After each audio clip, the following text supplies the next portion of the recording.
Hey everybody, my name is Michael Fielding and I'm with the Free Academy.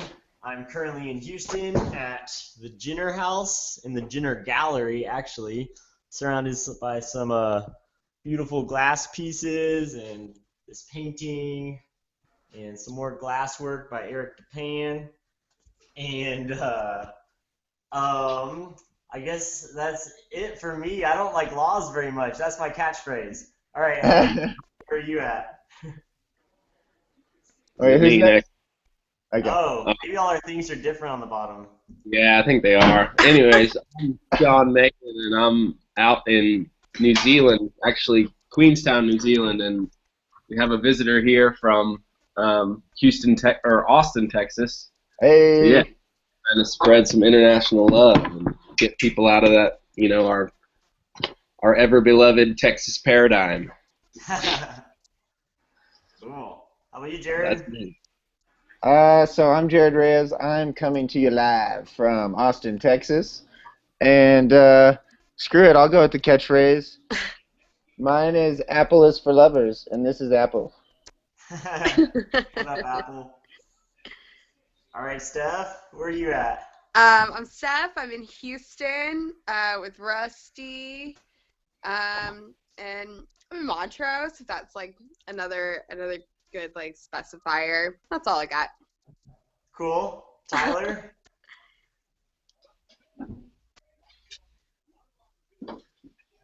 You're muted, Tyler. Yeah,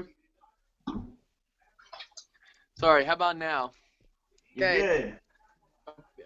So, my name is Tyler Olson. I am in the beautiful San Francisco, California. I was trying to get you a shot there. And Oh, yeah. what I want to ask is why is it What up, Jesse? Hey, Michael! Where are you at? What's up, guy? Fellow anarchists. Where are you Jesse at right now? Espinosa? I am in Colorado Springs, Colorado, Cool. Nice. and they're flying chemtrails over constantly. I Awesome. hope it makes snow. I don't bitch about the chemtrails when I know it's going to make snow, but when it's just polluting the sky, it's it's a different story. Why you tripping? Cool. Well, What's we going just went on around in the Colorado circle, Springs? introduced all ourselves, and so I guess I'll bring it back. The theme of today's talk is what does anarchy mean to you? And that is a very ambiguous word, I'd say, in general usage, and people have different interpretations of it. Some people think it's a good thing, some people think it's bad, some people are neutral, some people think it exists right now, some people think it will never exist. So I'm excited to talk to all these fine folks and find out what they think. But to the listeners out there who weren't able to hop onto this hangout, please comment or send a video reply with what you think anarchy means to you. So how about Jared? Do you want to start us off with what that word means to you? Yeah, I think it's a word I'm still trying to discover its true meaning. I would identify as an anarchist, but I'm still trying to figure out its actual meaning. I would say, to me, I think anarchy is actually a, a position of compassion, and respect for the individual and for other individuals to organize their own life as opposed to attempting to try and organize their lives for them, or um, as opposed to maybe operating from a perspective that someone else could possibly know what's best for someone else more so than the individual themselves. I guess but to bring it back, I guess the it means, or it's derived from the idea of no rulers, and so I think that's how I see fit. Let everyone govern their own individual actions as opposed to utilizing a third party force, or however you want to define a government, to impose those Here, rules here. upon the individual. But then, Jared, who will build the roads? I will. The wheels of our tires. We'll make paths through the dirt. That's fine enough. Right. Works for Right. me. Yeah. There were roads long People before. out back can make it. You know what? Fuck it. Right here. Right here. You got shoes on your feet, you can fucking walk. Anybody. True. The shoes will make the roads, my man. There you go. There you go. Okay, who wants to go next? Tyler, do you have an idea for what anarchy means? Yes. Well, like actually, I don't, but you know that is kind of the mark of like anarchy is precisely not knowing just yet, right? So it's like being willing to sort of thrust forward into the future and live your life in such a way that you are constantly discovering new things, right? And sort of like, I know that we throw this other vague word around all the time, but spontaneity, right? It's a way of living your life spontaneously. So like for me, anarchy isn't necessarily a political notion, right? It's a way that you live your life in every aspect. That it's right. It's a way of governance, whatever that means, without a ruler. But I'd like to, but a lot of how we get like by in our lives, right? Like insofar as we are, I think they're actors on this world stage, right? I think that sort of like we act according to sort of rules that we have internalized by one method or another, maybe like watching an exemplar and trying to mimic their postures and so on and so forth. So I mean, certainly the world is still governed by laws, right? And certainly like we can make our actions intelligible in terms of like categories that sort of relate to each other in various law-like ways, but it definitely doesn't mean that there has to be one ruler, like a tyrant who is like putting all of that stuff in order for you, or sort of one tyrant who is trying to tell you that you've stepped out of line and therefore you have these consequences, right? I think that consequences get worked out naturally, and so like anarchy for me is sort of a way of being liberated from the idea that you can only act by explicitly following rules, as if you were carrying a handbook around with you at all times, and sort of every time you approach a fork in the road, you say, let me do a calculation, and then you like deliberate on your actions as such. So it would be not that, right? Not doing that is what anarchy is for me. I dig that answer. I think it has a lot to do with rule-based action. But Jesse, do you want to say what anarchy means to you? Jesse? Or how about Steph? You ready? It means the lack of greed. In that there's nobody over me that says, you have this, I believe that I have some sort of say over whatever this is or how you utilize these resources. Anarchy to me is waking up in the morning and going to bed at night, and in a time in between doing exactly what you want to do without anybody saying, hey, you can't or shouldn't. This is how a life should be lived. If you want to do something, if you feel like it's in your heart to go outside and build something, then fucking go do it. Go fucking whatever. Don't give a damn about regulations saying you can't collect rainwater, you can't do this, you can't do that because you owe us taxes or it's some federal fine. Do it. The only way that we can consciously rebel against them is to stand up against it and say, you know what, this is an unjust law that I don't agree with. Nobody asked me if I wanted to pass this law. I don't fucking sign on to this. I want to collect my rainwater. I want to make a barrel and I want to fucking harvest that and filter it and drink it for myself because that's my right. The government doesn't own the cloud. They don't own the rain. They don't own the land that it falls upon. That's my shit. And if I want to say, hey, you know what, that is my fucking right to say, that's my water, that's my water. Nobody else should ever have dominion over that. And the fact that it's come into such a monetary state of mind that everything has to be gained upon or earned upon or taxes have to be collected upon, it's just that's exactly the epitome of what's wrong. And these people out in Oregon that are doing Bundy 2.0, God bless them, dude. They're standing up to the Fed. They're saying, hey, these guys are wrong. They're making laws that are wrong that we don't agree with, and we're standing up to them. And you know what? They won once before, and maybe a lot of people have already said online that this is a kind of a cause without a fight without the wrong cause, or with the wrong cause or whatever, to say that they're in the right place, the state of mind, but they're going on to fight this fight in a situation that maybe it's not the best place for them to do. For the situation, it's going to attack 3%ers, it's going to attack the Second Amendment pro-rights people, it's going to attack those people, and we're going to be victimized as a result of that, because the media likes to portray us however they like to portray us in order to spin the mind of the average American citizen. Anarchy to me means that all of this is completely justified. That what those people are doing, taking over that federal building, go for it. We paid for for those bricks, for that mortar, for those windows, for that AC. Fuck it, that's ours. Yeah. Smoke weed every day. Yeah, and notice how the way that you started that off by saying that it's a lack of greed, right? I think that carries with it something like this. So right, you talked about collecting rainwater, right? Do you won't impinge or impede on somebody else's needing the rainwater if you see that they're in need of it, right? Because it's founded on this sort of idea of not being greedy. So it's not like you want all the rainwater for yourself, but it's just that you have to put into question. You're like, why does the government want to put a tax on me collecting rainwater? Is it because these people have yachts to pay off, or what? And if it's because they have yachts to pay off, then that's not cool, right?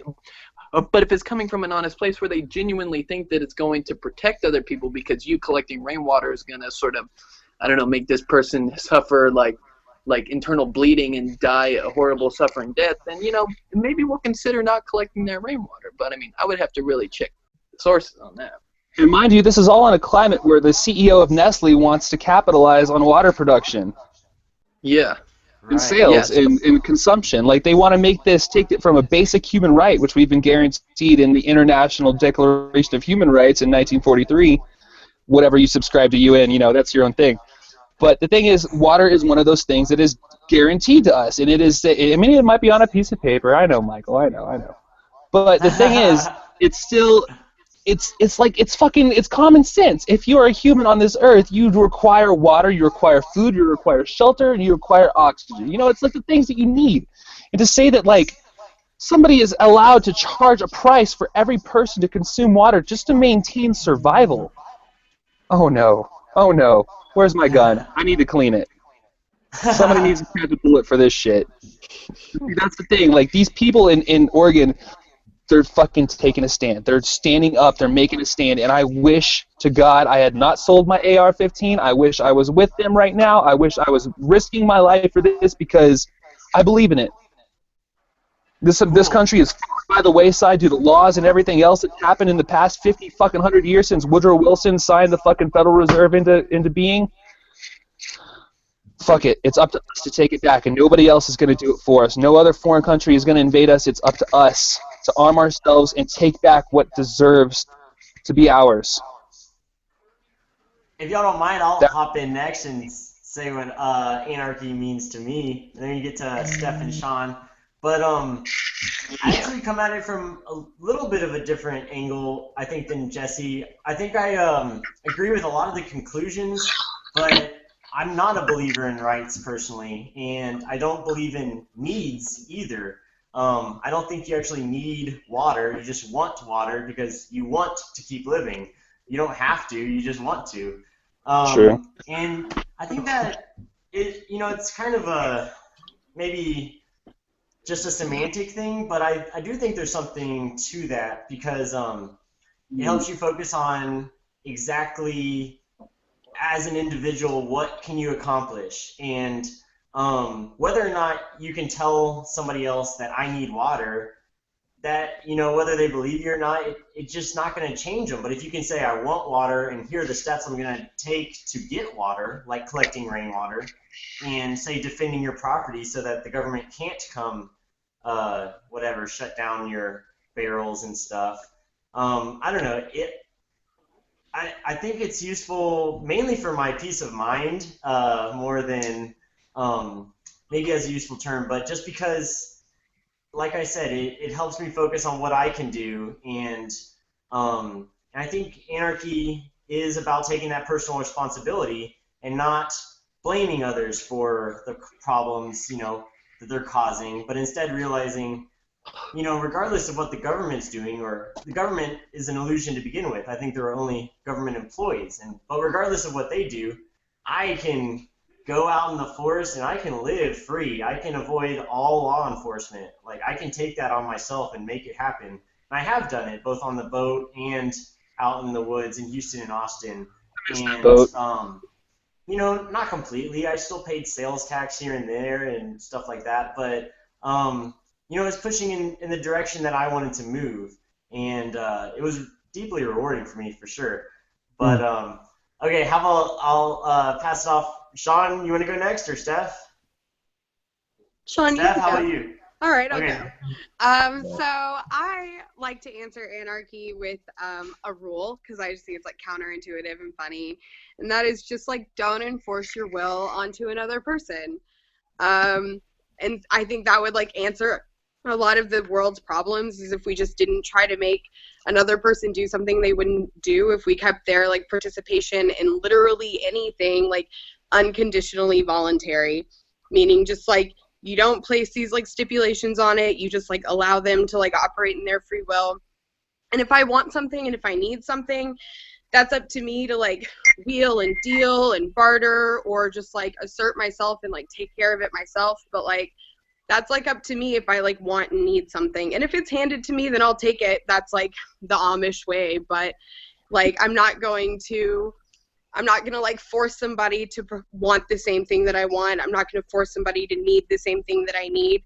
And I'm just gonna participate with people who like want the same things that I want. And I think it's about like operating on a small scale and operating in a communal aspect. And Michael's actually obviously influenced my definition of anarchy a lot, because he's kind of approached it from like a personal philosophy as opposed to this like political party or what the fuck ever people have made it into. And so it's just like, I just like don't participate with violence. I don't make somebody do something they don't want to do. I don't like force this like unopposable will onto another person. And I think that's like the only thing that I can do as an individual in order to like achieve anarchy. Awesome. That's an awesome answer. All right, Sean, what do you think?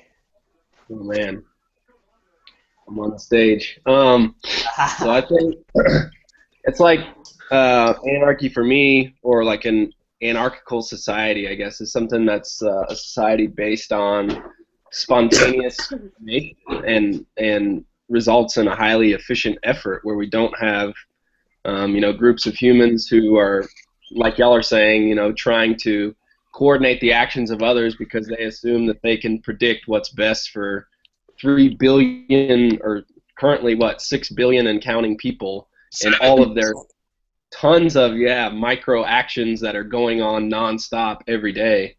And I think a good way to get close to this and to achieve this is through Stefan Molyneux's idea of universally preferable behavior, and not forcing or not using force on people in order for them to commit action.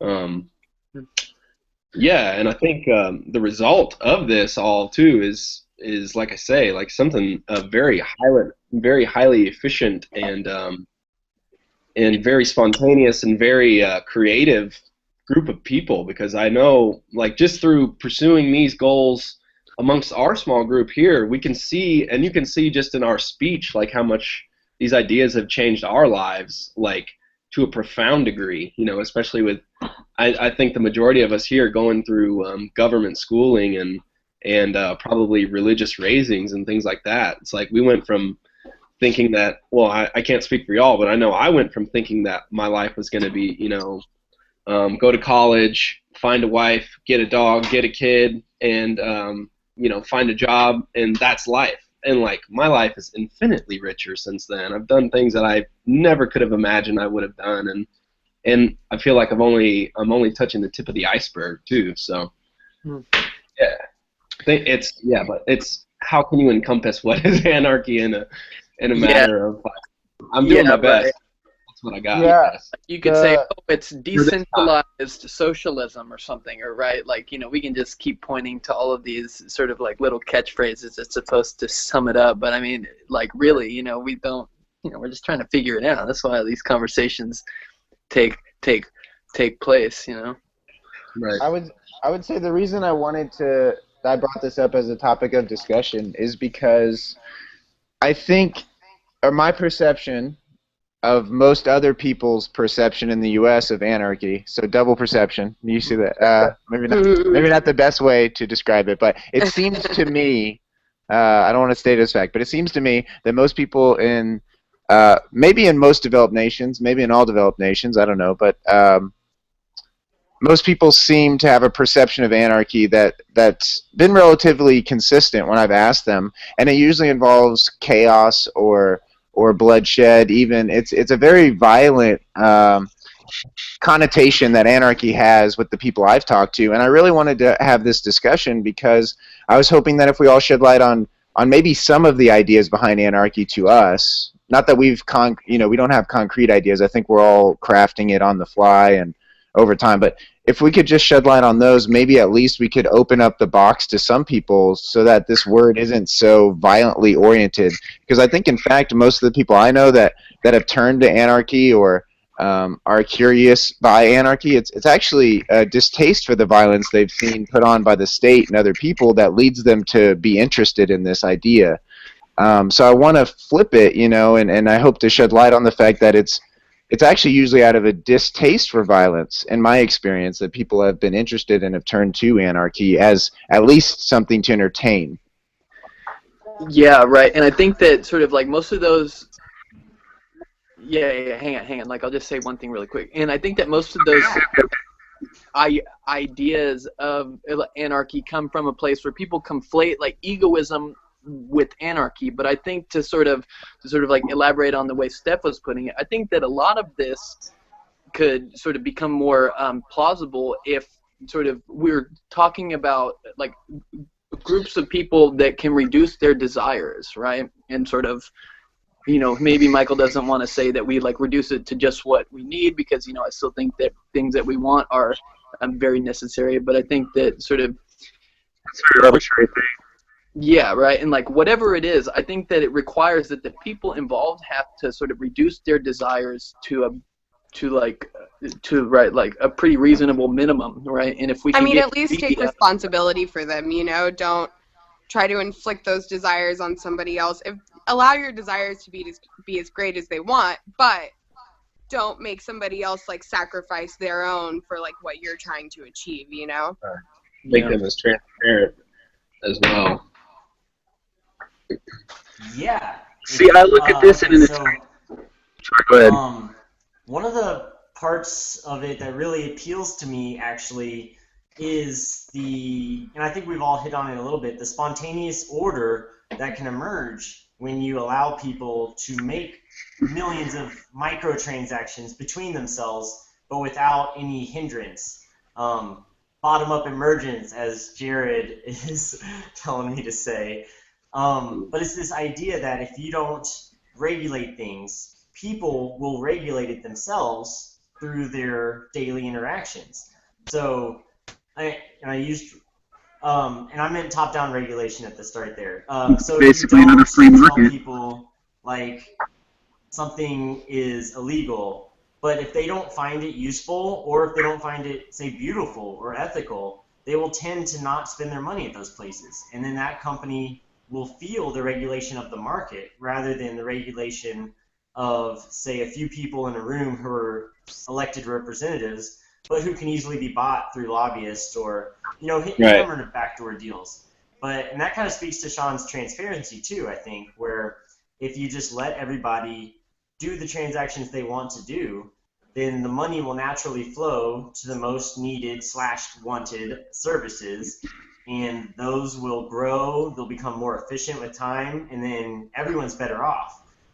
So a lot of it, for me, is both the individualistic side, which is where I don't think it's, I want to say ethical, but I just don't think it's cool to tell someone what to do on one hand. But then I also think people will find more of their needs and desires met if we just let everybody trade however they want to trade, basically, and let the money flow where it will. Let me ask you this. Do you think that it's possible, given our current country's situation with everything that stands in place, the hegemony, etc., do you think it's possible to achieve anarchy without violence, without an upheaval, without an overthrow, without a revolution? I do, because I think anarchy is a perspective that an individual can adopt. And so I have adopted this view that I don't recognize any rulers. And that makes my life an expression of anarchy. And it has nothing to do with what anyone else does anywhere around me. Threats may come. That's a part of human life. You know, individuals might threaten me. But Even the earth as long as can I don't threaten recognize you. them as rulers, but merely human threats, then I feel like I'm still living in anarchy. Listen? Right.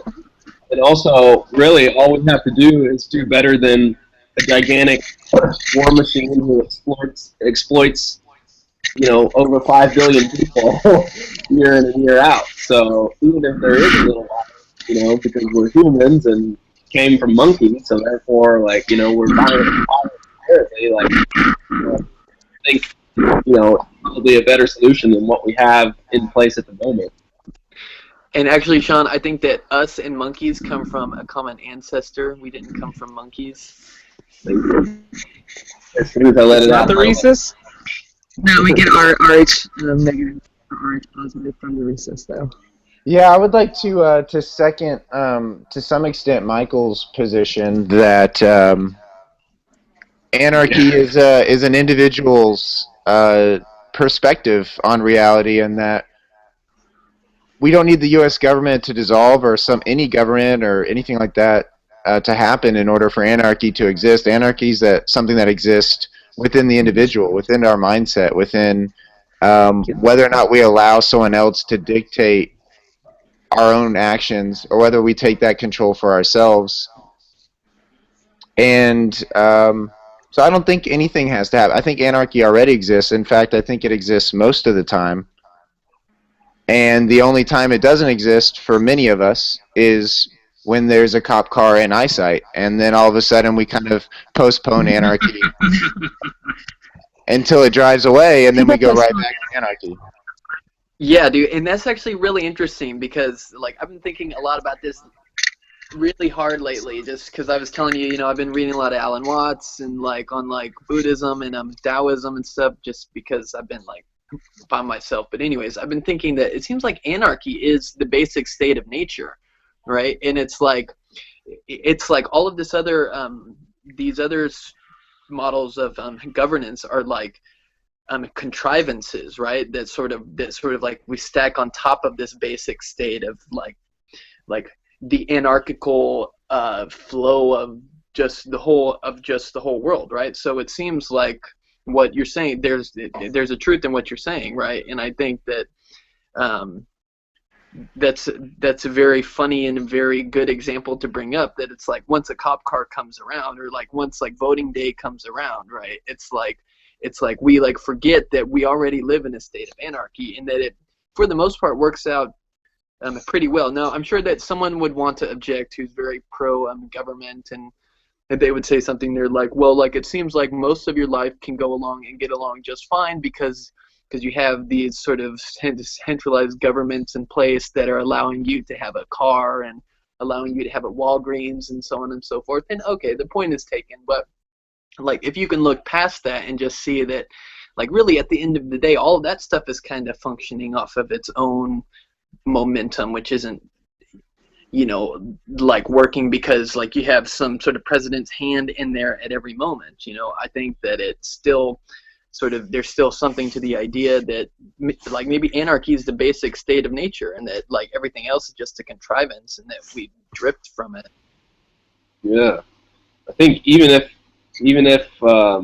there was no government involved whatsoever, people need goods, and people are willing to trade resources for goods. So therefore, someone's going to be there to fill those positions.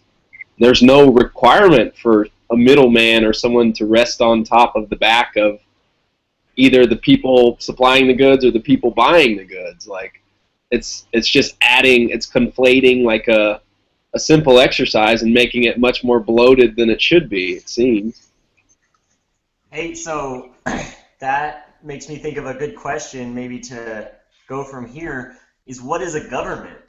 Um, we're trying to define anarchy, but it seems like it's the yin to the government's yang. So maybe we could go around the circle and say what government means to each of us. Does anybody want to start? The loaded one.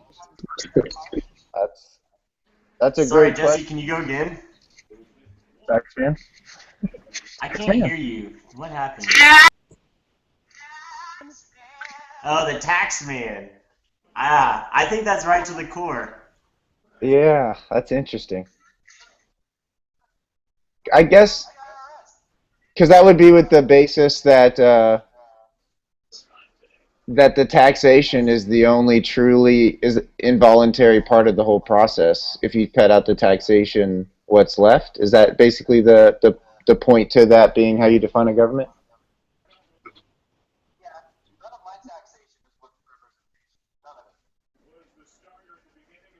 Yeah, that's a good point too.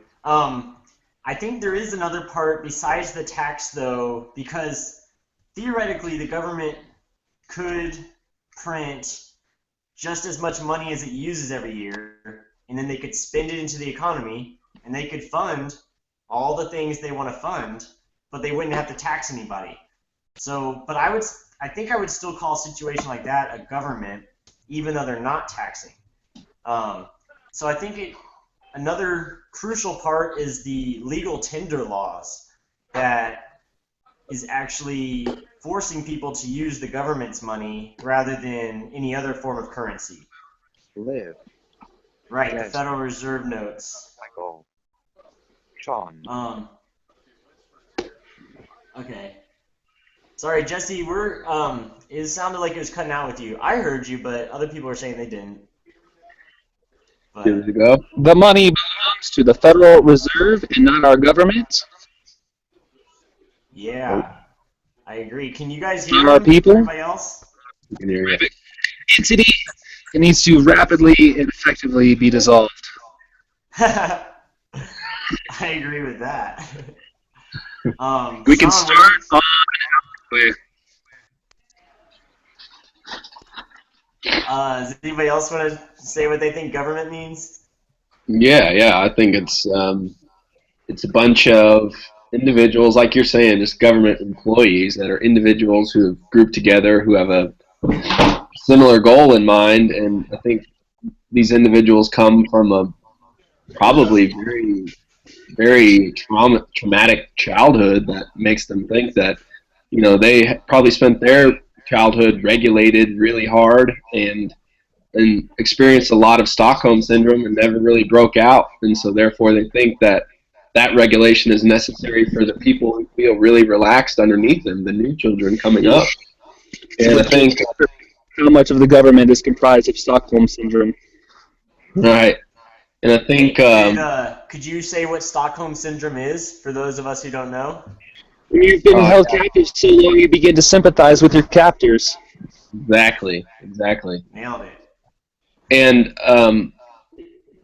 yeah, I think it's similar to a cancer too, in that it only, these, especially under Keynesian economics, these entities can only gain in power or actually sustain themselves by continuing to exploit and take resources from others, and whether that be individuals or countries. And so that's why you see something like the military complex that is happening in the U.S. at the moment.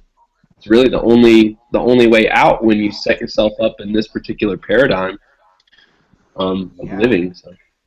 Yeah. Hey, Steph, what would you say is the difference between a government and other kind of businesses? Or is it a business? It's absolutely a business. I think that a lot of people do need some sort of like pacifying mechanism, and I think that comes in the form of like a government or a religion. So the part where people are given a set of rules that they have to adhere by, I don't so much like oppose, because I think it gives a lot of people like comfort. But you talk a lot about like a monopoly of violence, and I believe that truly that like violence is like the one force that we can't deny. It's like this unavoidable force that like no matter what you do in any other capacity, that's like the one thing that we can't not ignore, or that we can't ignore. And so to have that monopoly on violence where they're the only ones you can't fight back to, that's when it becomes like a problem to me, you know? Yeah. Yeah, absolutely. I was muted for a second there. Yeah. Like, Tyler. like I kind of want to come at it, like maybe not a different angle, but just from a, well, I guess I'll just say what I'm thinking. Like, it seems like the government is that aspect of the human species which tries to organize so as to provide itself like a guarantee for comfort and order, but which ultimately, because it contrives an order which is already natural, acts as the condition for the possibility of the kind of rebellion in the future which constitutes an act of freedom. So it's in a roundabout way, it's what allows us to be free, right? Because it's that necessary counterpart to the kind of mentality and action which we're so caught up on thinking is freedom, or at least an expression of freedom. So again, this comes back to what we were talking about before we went live, and we're private, off air, and just talking about that sort of what I'm just for sake of convenience calling the God's eye perspective, sort of like the perspective that like transcends those opposites like good and bad and up and down and so on and so forth, which views them as sort of like necessary internal contradictions that sort of constitute just the way of reality. So for me, governments aren't bad well, I mean, like, they are bad in a sense, but they're not wholly bad in and of themselves, right? So I would say that it's that for me. But again, like, you see why I hesitated and tried to say that I'm coming at it from a different angle, because that's a more abstract way of looking at it as opposed to just this concrete, political entity, boots on the ground type of thing. And like, who knows what that's worth, but at least it's a different way of coming at the question. Yeah, I definitely think at this point it's like a self-propelling mechanism. Like, it's the only thing anybody's ever known. And so I reconceptualize what we know of a government, that's a really big thing. And whereas like there are some people who are capable of taking on that sort of thought, it's not the people who are seeking power, and it's not the people who are already in the system. And I mean, I know it's like kind of laughable, but to like refer to like an Illuminati, like there's a group of people who like just are used to making decisions for literally every single person, and like think that's their right, and think that's like what they're supposed to do and what they were put on this earth to do. And like, Right. That's really unfortunate, and I just choose not to associate with those sorts of people. Right. Yeah. And what's funny is it's almost like, the way that we're talking about it now, it's almost like the government is like a part of each one of us. It's not necessarily the big bad boogeyman out there, right? But it like goes in part to constituting what it means to be alive as a human being, since it all like emerges from sort of things that sort of we lash out with in order to try to cope with our environments and our surroundings. So we're just as bad as any bad thing that we can put our finger on. I mean, and there's governing forces of nature too. There's just like a lot of imposed will on us that we have to learn to cope with, and that's like part of our like human crisis, I guess. Right. Oh my God, it's Stockholm syndrome. We're like feeling bad for us, like, that's just the way. Poor nature and the government. Just what are they gonna do? the poor little thing. It's just all confused. It just gets here, wakes up one day, knows how to do everything, but it's still very confused because it doesn't know it doesn't know what its ground is. It's bottomless. It's like I like how Stefan Molyneux talks about how it's going to be a multi-generational well, yeah, just it's a and like Michael says, what eternal vigilance, like it's going to be a long-term fight or whatever, long-term changing of course in order to make our situation very much different, so that if we have children that are at this age, and say how many ever 50, 60 years, like they're a little bit more free, and these ideas are a little bit more commonplace to them, and yeah, that it's, like I feel like just as we're very much touching the tip of the iceberg in these podcasts, it's very much the same way in this ideal society that we're looking for. Is like, this is only really the beginning, and we can say these things using the internet without worrying about a king cutting our balls or our head off for saying it. I think it's very much just the beginning, and yeah, we're very crucial pieces in a long-term game. That's why I like the idea of it being a personal philosophy, because like to me, true anarchy doesn't feel tangible in my lifetime. Like I don't think I'll ever see what I idealize anarchy to be. And honestly, I don't want to have children, so I'm not very invested in the future. I'm only invested in like me and my perception and my scope, and like so I can only just like take on what I see every day, and that's like just again like my personal philosophy. That just seems like a more tangible way to deal with it. Right. I liked what Tyler was saying about how the government is actually within each of us, and how, if I'm going to say anarchy comes from within, you have to say government comes from within too, and how I think it's this projection of our fears, because you can't be ruled if you are fearless, is one of the things I've kind of noticed. Like, you can't coerce somebody who is ready to die, and there's just nothing you can do to make them do anything you want if they're not afraid. And so in a lot of ways, government is a projection of our own fears out into the world, and then we let it kind of come back and control us. But without those internal fears, I just don't think this entire structure could exist. And that's why I love harping on just overcoming fears as kind of the way of striking at the root of government, really, because if we all work on ourselves and embrace the anarchy and the spontaneous order and the bottom-up emergence of complexity, rather than kind of deluding ourselves with these ideas that if we just elect the right people and give them control over the right people with guns, and we have enough guns, then we can have an orderly society. But I think it's just going about the whole wrong way, and you gotta look within first if you want to change the world.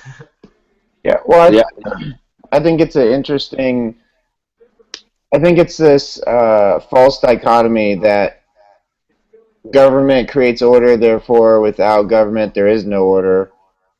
And I think when we talk about government, even though I think we have views where we recognize that that's not an accurate depiction, I feel like we still in our language get caught up implying that government equals order. And I can't remember exactly what Mike just said, but something that he said seemed to somewhat imply that government causes order. Well, it's our projection of fear. I know, but it's still like there's like just by the way you phrased it, something cued my head saying that implicitly it's still there. Like those two connections are still there, but I mean, maybe it does imply order, but as in it's a forced upon order. Like I was saying earlier, there's governing forces of nature, and we don't consider nature malicious. We don't like get mad at the earth and say that it's oppressing us. We're like oppressing the earth, actually. So like I think it's just this like order that's placed upon us, and that's why I like the idea that it's like inside of us, and the idea of anarchy being a personal philosophy, because it really is just like our own personal pacifying mechanisms to help rein in our like infinite subconscious, Yeah, I like Mike's comment about fears, though. The government is just a projection of our internal fears. Mm-hmm. But the flaw there or it's not a flaw. It, government would be better if it was actually more responsive to everyone's fears, but it's still not even that's not even accurate. It's just responsive to certain individuals or disproportionately certain individuals' fears. And I think those individuals are typically those in power, and their fears are losing power, and therefore government ends up being this force that at its core is just to maintain existence rather than create the order that we're all talking about it as if it does. Mm-hmm. I think another big part is also the illusion of control, and not only for the politicians who kind of are in these so-called positions of power or whatever, but also our own internal illusion of control and how, like Jared was saying, we all have this feeling that somebody needs to do something almost, that like, and if nobody's doing anything, it scares the hell out of us. Like, if nobody's in control, then we're all dead or something. I don't know. And I think it's also because, well, I think there's a lack of showing people how this bottom-up emergence works. And, I just love watching flocks of birds because every time it reminds me that, like, you can have this beautiful, organized, group of individuals cooperating, but there's not any one of them in control. And they didn't even talk amongst themselves about how they were going to fly ahead of time. They just started doing it, and it worked. They're like literally not capable of talking to each other. Like, that's what's crazy. It's not that they chose not to. They're incapable of like talking to each other, and they were still able to like form this cohesive mass. Like, that's amazing. It's almost like our communication and our like individual voices is like a hindrance, which, like I say a lot, our sentience is our demise, like I think we're always looking for like some form of correction because we just have to. What else are we going to do? I think, individuals can, each acting independently, can form a cohesive collective, but enforcing a collective does not allow an individual its own independence, I guess. It's like it works one way and perhaps not the other way. You don't have to, you don't have to enforce a collective way of thought for it to arise. It can arise on its own. It's the whole bottom-up emergence thing, just said in a different way. And I think like you can see the same with fish, like just those massive groups of fish that swirl and do all sorts of crazy things. And same with humans, you put a camera above. I've seen this video where they put a camera above a street in New York City, and you have the humans crossing the street, and they all just walk at each other, and of course they just fit right through each other. And I think this goes hand in hand with what you're saying, Jared, that in these big groups of birds and fish and people, sure, there's going to be tensions. There's going to be people who bump into each other, and birds and fish that hit each other and kind of regulate each other. But in the end, it's not, the total sum or the total outcome of it is positive. It all works. The movement is established, the goal is achieved, and that's what's important. Sure, maybe this guy wants to sell all his candy for $1 million, but someone's only willing to give him 800 grand.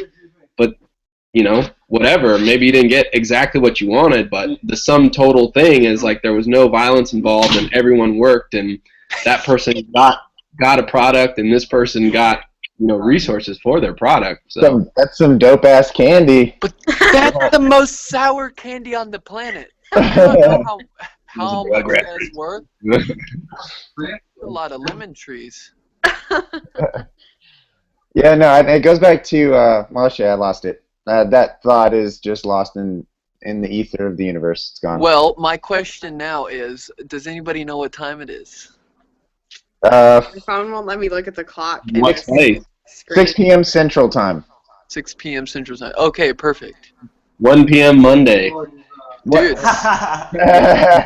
Hey, yeah, I mean, I think that I'm probably about to go because I'm gonna go eat some grub before I go to work. But I was gonna suggest also maybe, I mean, like, of course, y'all can continue talking and go on as long as you can, but, like, I think that for the sake of our watchers, that we should probably try to keep these videos to like, between 30 minutes and an hour and a half or something like that, because, you know, people's attention spans, especially if you're sort of new to thinking about things along these lines, right? It can sort of, like, your attention can dwindle very, very fast. Yeah, but we're a lot more entertaining to ourselves than a bunch of strangers. Yeah, and right, So, like, and who being fucking has the governed by the time? clock. Being governed by the clock. No, by attention spans. Oh, Okay. well, both. Okay. But Well, like, attention voluntarily. spans aren't possible without time. So. But the conversation has enough. happened, and therefore the goal is achieved. Oh, I think I wanted to say that real quick, maybe as a last note or something. That like, Oh, I think you think the you can most this out?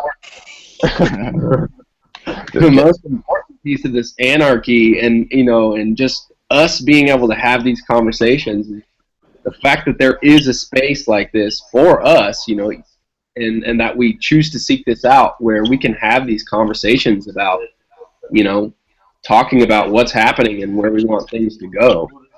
And that in and of itself is like such a precious thing for human beings, because a lot of people go through a life where they never feel safe to say the things that they want to say, or to seek the answers to the questions they want to ask. And I think, the most important thing out of any of these talks that we get is that very fact in and of itself. You can see these 5 little squares down on the screen, and you know exactly what these people are about just because they're here and just because they're talking about what they're talking about. Like, whether we agree or disagree is a side point.